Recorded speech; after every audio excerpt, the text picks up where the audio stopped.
Market లో invest చేసి మీ డబ్బులు డబుల్ చేసుకోవాలనుకుంటున్నారా? విజయవాడలో జరిగే సుందరరామిరెడ్డి గారి లైవ్ సెమినార్ కి అటెండ్ అవ్వండి. నమస్తే, welcome back to Suman TV. నేను మీ సంజయ్. ఈరోజు మనతో పాటు ఉన్నారు motivational speaker and emotional wellness coach హరిత అక్కల గారు. మ్యామ్తో మాట్లాడి కొన్ని విషయాలు తెలుసుకుందాం. నమస్తే మ్యామ్. నమస్తే సంజయ్. మ్యామ్, భార్యాభర్తల మధ్య గొడవలు అనేది కామన్, కానీ అసలు ఈ గొడవలకి గల ప్రధాన కారణాలు ఏంటంటారు? అసలు ఎలా కంట్రోల్ చేయాలంటారు? మనం చాలాసార్లు మాట్లాడుకున్నాం సంజయ్, భార్యాభర్తల గొడవలు ఆర్గ్యుమెంట్లు రాకుండా ఉండడానికి ఏంటి అని.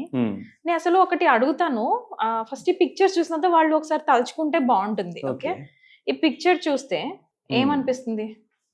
వాళ్ళిద్దరు వైఫ్ అండ్ హస్బెండ్స్ ఎక్కడ ఫైట్ చేసుకుంటున్నారు? లివింగ్ రూమ్ లో సోఫా దగ్గర, రైట్? ఇక్కడ క్యాజువల్ గా జస్ట్ నార్మల్ ఎక్కడైనా కానీ ఓకే ఓకే. ఇక్కడ సంథింగ్ నైబర్స్ ఎవరో దేర్ ఇస్ థర్డ్ పార్టీ, అది అత్తగారు అవని, మావగారు అవని, లేకపోతే అమ్మ అవని, నాన్న అవని, బయట నేబర్ అవని, ఫ్రెండ్స్ అవని, థర్డ్ పార్టీ ముందు, రైట్? ఇక్కడ పిల్లల ముందు. అంటే నేను ఫస్ట్ ఆర్గ్యుమెంట్ చేసేటప్పుడు ప్లేస్ హ్యాస్ మెమరీ అంటారు. Okay, that is proved by scientists. ఒక సోఫా మీద కూర్చున్నారు, సపోజ్ క్యాజువల్ గా మంచిగా టీవీ చూద్దాం అనుకొని పెట్టుకున్నారు. సడన్ గా ఏదో సీన్ చూసారు, ట్రిగ్గర్స్ అవుతాయి. మీ అమ్మ కూడా ఇట్లాంటిదే అని సపోజ్ అన్నాడు హస్బెండ్. వైఫ్ మైండ్ లో అది ఎక్కడ ట్రిగ్గర్ చేస్తుంది? మీ అమ్మ మాత్రం చేయలేదా అని ట్రిగ్గర్ కావచ్చు, రైట్? అక్కడ టీవీలో వచ్చిన సీన్ కాస్త సోఫా దగ్గర ఇక్కడ నుంచి ఎక్కడికో 10 years బ్యాక్ వెళ్ళి కొట్లాడుకునే సీన్స్ రావచ్చు, రైట్? ఎందుకు అలా అవుతుంది అని అంటే వాళ్ళు ఆల్రెడీ లాస్ట్ టైం సోఫా పైన కూర్చున్నప్పుడు గంట సేపు ఆర్గ్యూ చేసి ఉంటారు. మెమరీ అక్కడికి వెళ్ళంగానే ట్రిగ్గర్స్ అవుతాయి, రైట్? జనరల్ గా మనం అబ్జర్వ్ చేయమను, ఎవరైనా సరే ఇప్పుడు మన వ్యూవర్స్ ని అబ్జర్వ్ చేయమనండి. ఫైటింగ్ ఎక్కడ పడితే అక్కడ చేరు. రోడ్ మీదకి వెళ్ళినప్పుడు, ఫంక్షన్స్కి వెళ్ళినప్పుడు, పార్టీస్కి వెళ్ళినప్పుడు they will hold that anger కదా. ఎందుకంటే సోషలైజ్ అయినప్పుడు, మనం బయట ఉన్నప్పుడు మనుషుల మధ్యలో కోపాన్ని కంట్రోల్ చేసుకోమా? అక్కడ అంతే దురుసుగా మనం ఒక మాట అంటే మనకు కూడా రిటర్న్ పడతాయి అన్నది మనకు కాన్షియస్ ఉంటుంది. లేదా నన్నే బ్యాడ్ అనుకుంటారు కాబట్టి నేను నోరు మూసుకుని ఉండాలి అన్న కంట్రోల్ బిహేవియర్ ఉంటుంది.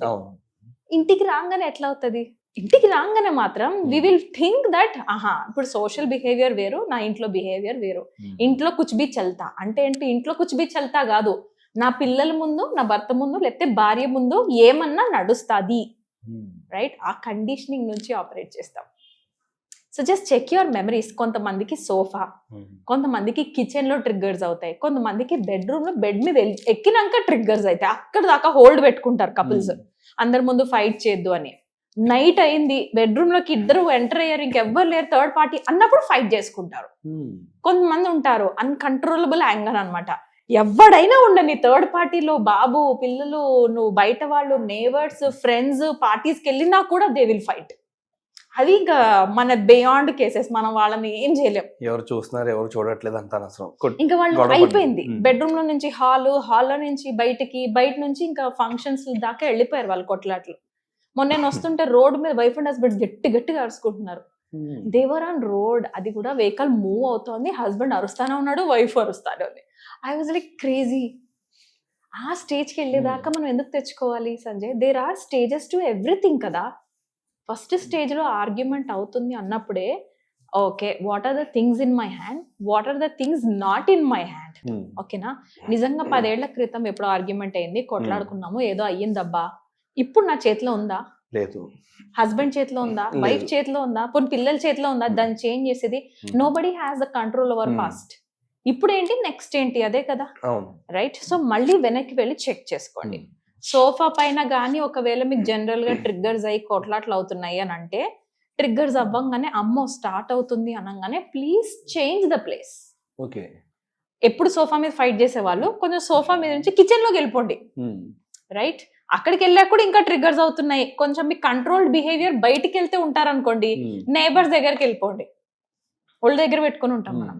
లేదు అక్కడ కూడా కాదు, ఇంకేనే పెద్ద ప్లేస్కి వెళ్ళిపోండి, but skip that place. But ముందు ప్లేస్ నుంచి ప్లేస్ ని స్కిప్ చేయండి. ఇంకొకటి చెప్తాను, నార్మల్ గా ఫైటింగ్ పర్లేదు కానీ పిల్లల ముందమ్మా, ఇది నేను ఐ వాంట్ టు షేర్, అంటే షేర్ కూడా కాదు, రిక్వెస్ట్ అనుకో, బెగ్గింగ్ అనుకో, నువ్వేమన్నా అనుకో, ఐ విల్ బెగ్. ఓకే, పిల్లల ముందు ఫైటింగ్ ఆర్గ్యుమెంట్ చెయ్యకండి. It's is a request. ఎందుకంటే వాళ్ళ బ్రెయిన్ లో డెవలప్ అవుతుంది, మనల్ని చూసే దే ఆర్ కాపీయింగ్ బిహేవియర్స్. వాళ్ళు ఏమనుకుంటారు, అబ్బా పెళ్ళి అంటేనే నరకం. ఇప్పుడు చూస్తున్నాం చాలా మంది పెళ్లి చేసుకోకుండా సింగిల్ ఈజ్ హ్యాపీ అని అంటున్నారు.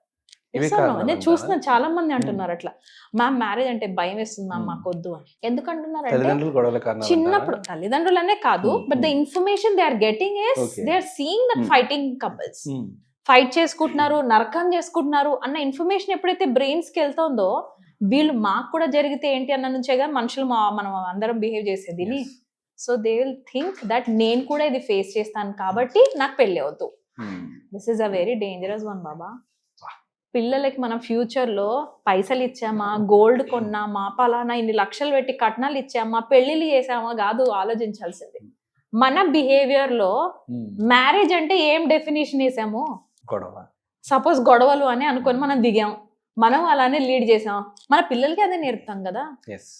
నాకు అక్కడ మా నాన్న ఒక మంచి సెంటెన్స్ చెప్పారు సంజయ్, చాలాసార్లు నేను అబ్జర్వ్ చేస్తే నాన్న కూడా ఇంకా ఫాలో కాలేదు. అది ఏంటి అంటే, marriage means enjoying the differences.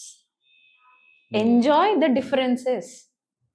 నాలా లేడు కాబట్టి నేను ఎంజాయ్ చేయాలి, అంతేగాని నువ్వు నాలా ఎందుకు లేవని కొట్లాడడానికి కాదు పెళ్లి చేసుకుంటుంది మనం.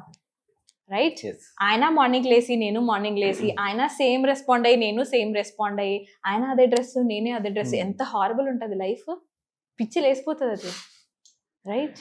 They are different to us and that's life బాబా. కొంతమంది అంటుంటారు కదండి, మన అభిప్రాయాలు మ్యాచ్ అవ్వాలి, మన అంటే ఏ విధంగా అంటే మన ఇష్టాలు మ్యాచ్ అవ్వాలి, ఈ విధంగా ఉంటుంది కదా. కానీ మీరేంటి ఒకటి రెండు ఉంటే సరిపోతుంది సంజయ్. కంప్లీట్ పర్సనాలిటీ నా పర్సనాలిటీ కావాలి అని నేను ఎక్స్పెక్ట్ చేస్తున్నానంటే, ఓకే ఇప్పుడు నాకు సాంబార్ ఇష్టం, ఆయనకి సాంబార్ ఇష్టం, నడుస్తుంది.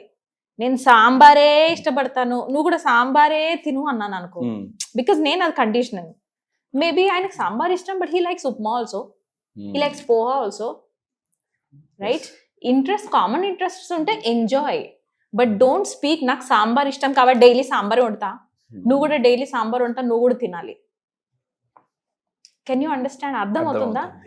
Don't try to make his only choice is sambar. నేను చాలా బేసిక్ థింగ్ చెప్తున్నాను సాంబార్ అని. సాంబార్ విషయంలో చాలా హ్యాబిట్స్ ఉంటాయి బేసికల్లీ వైఫ్ అండ్ హస్బెండ్స్ కి. నేను చిన్న దాంతో ఎగ్జాంపుల్ చెప్తున్నా. నేను ఏదైనా టెన్షన్ వస్తే, ఏదైనా విషయం ఇంట్లో వస్తే, ప్రాబ్లం వస్తే హైపర్ గా రియాక్ట్ అయ్యే మనిషి, వెంటనే అది సాల్వ్ అయిపోవాలి, ఎలా సాల్వ్ అయిపోవాలి అని ప్రాబ్లమ్ సాల్వింగ్ మీద పరిగెట్టే మనిషి. మా హస్బెండ్ చాలా కూల్ గా కామ్ గా టైంకి అవే సాల్వ్ అవుతాయి అనే మనిషి. ఫర్ మీ హీఈస్ లైక్, ఎలా అంత కామ్గా ఉంటావయ్యా? ఫర్ హిమ్ ఇట్స్ లైక్, ఎందుకు అంత పరిగెట్టాలి, నువ్వు ఎందుకు అంత పరిగెడుతున్నావు, టెన్షన్ ఎందుకు తీసుకున్నావు, this is uneasy one, we can take it easy also. He's not wrong, he's just different.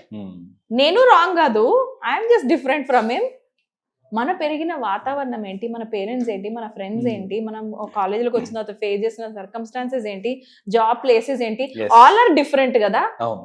ఇద్దరు డిఫరెంట్ పర్సనాలిటీస్ తీసుకొచ్చేసి సేమ్ ఉండడానికి ట్రై చేసి మ్యారేజెస్ చేయకండి.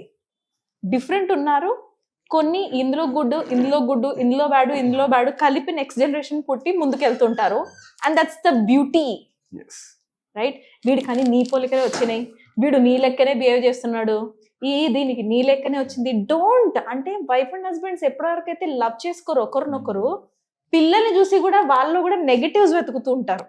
ఈ పార్ట్నర్ లో నచ్చలేదు కాబట్టి ఈ బాబులోనో ఈ పాపలోనో ఇది ఉంది, ఇది నీ నుంచే వచ్చింది. They are actually criticising. Exactly. చాలా సిచువేషన్స్ చూస్తాను నిజంగా, నీ పోలికలో వచ్చే వీడికి క్రిటిసైజ్ చేస్తున్నారు actually. yes yeah, don't do that కదా. thank you ma'am, thank you very much. Thank you.